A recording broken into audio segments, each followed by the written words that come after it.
Assalamualaikum warahmatullahi wabarakatuh. Horas, salam sejahtera, salam kebajikan untuk kita semua. Pertama, perkenalkan nama saya Yovana Julieta dari kelas Rek E 2020, Fakultas Ilmu Sosial, Prodi Pendidikan Antropologi, Universitas Negeri Medan. Di sini saya akan menjelaskan tentang materi SSBI atau singkatan dari Sistem Sosial Budaya Indonesia.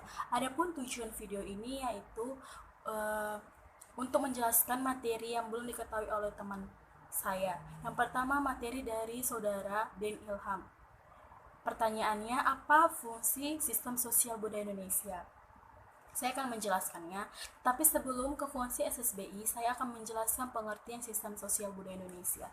Sistem sosial budaya Indonesia itu merupakan konsep untuk menelaah asumsi-asumsi dasar dalam kehidupan masyarakat.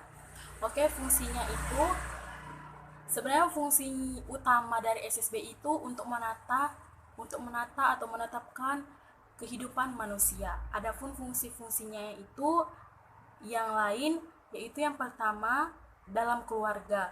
Keluarga adalah lahan pembibitan manusia seutuhnya. Keluarga adalah organisasi alami yang penuh kasih sayang. Yang kedua, fungsi sistem sosial budaya yang kedua lah bagi masyarakat, di mana organisasi sosial kemasyarakatan ini adalah lahan pengkanderaan sebagai keluarga buatan, gotong royong buatan yang penuh perbedaan kepentingan. Yang ketiga, fungsi SSBI adalah dalam berbangsa dan bernegara.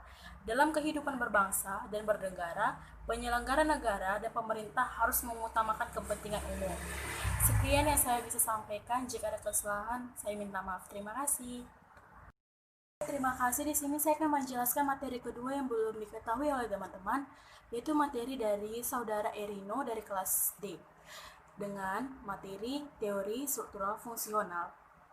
Sebelum ke teorinya, saya akan menjelaskan dulu tentang pengertian teori struktural fungsional. Adapun pengertian dari teori struktural fungsional yaitu adalah sebuah teori yang berisi tentang sudut pandang yang menafsirkan masyarakat sebagai sebuah struktur dengan bagian-bagian yang saling berkaitan. Cirinya adalah gagasan tentang kebutuhan masyarakat.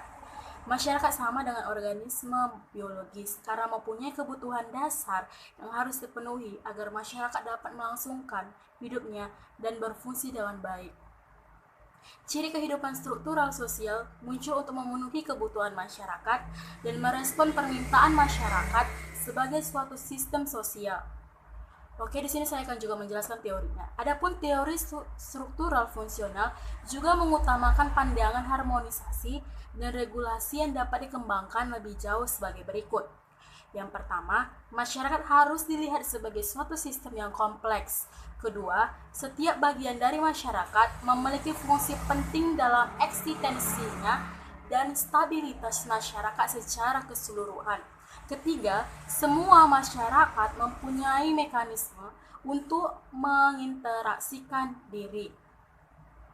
Adapun tokoh-tokoh teori struktural fungsional seperti Talcott Parsons, Robert Camerton, dan Neil Smeltzer. Itu aja yang bisa saya sampaikan dari materi yang saya pahami dari materi yang disampaikan oleh teman saya Erino. Jika ada kesalahan atau kekurangan saya minta maaf. Terima kasih.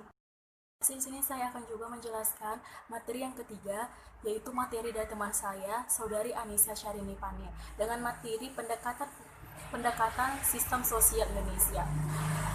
Menurut yang saya pahami, pendekatan sistem sosial Indonesia itu ada tiga. Ada tiga paradigma pendekatan sistem sosial Indonesia. Yang pertama adalah pendekatan fungsional struktural.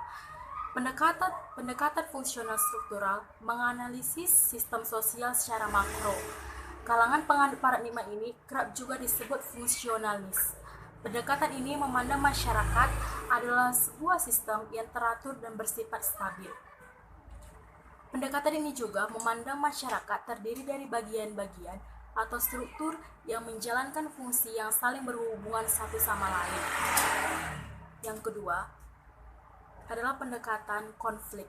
Pendekatan konflik menganalisis sistem sosial secara makro. Berbeda dengan pendekatan fungsional struktural yang menekankan pada solidaritas dan stabilitas. Pendekatan konflik menekankan pada ketimpangan dan perubahan sosial. Selain itu, menurut pendekatan ini, kelompok-kelompok yang ada di dalam masyarakat terlibat dalam pertarungan terus-menerus demi memperebutkan sumber daya yang langka. Yang ketiga, yaitu pendekatan interaksi simbolik. Jika pendekatan fungsional, struktural, dan konflik cenderung fokus pada level makro sosial, maka pendekatan interaksi simbolik cenderung lebih fokus pada level mikro sosial. Pendekatan bercorak mikro sosial lebih tertarik mengamati hubungan sosial lewat interaksi sosial antara manusia dalam situasi tertentu. Situasi tertentu mendorong pada perilaku sosial yang spesifik. Pendekatan ini sebagai kerangka teori yang menganggap masyarakat tidak lain merupakan produk interaksi antar individu dalam kegiatan sosial sehari-hari. Dan menurut pendekatan ini, interaksi simbolik adalah atau yang disebut sebagai masyarakat tidak lain adalah totalitas interaksi antar individu dan antar kelompok yang berlangsung di dalamnya. Terima kasih. Itu aja yang bisa saya sampaikan. Jika ada kesalahan, saya minta maaf. Terima kasih.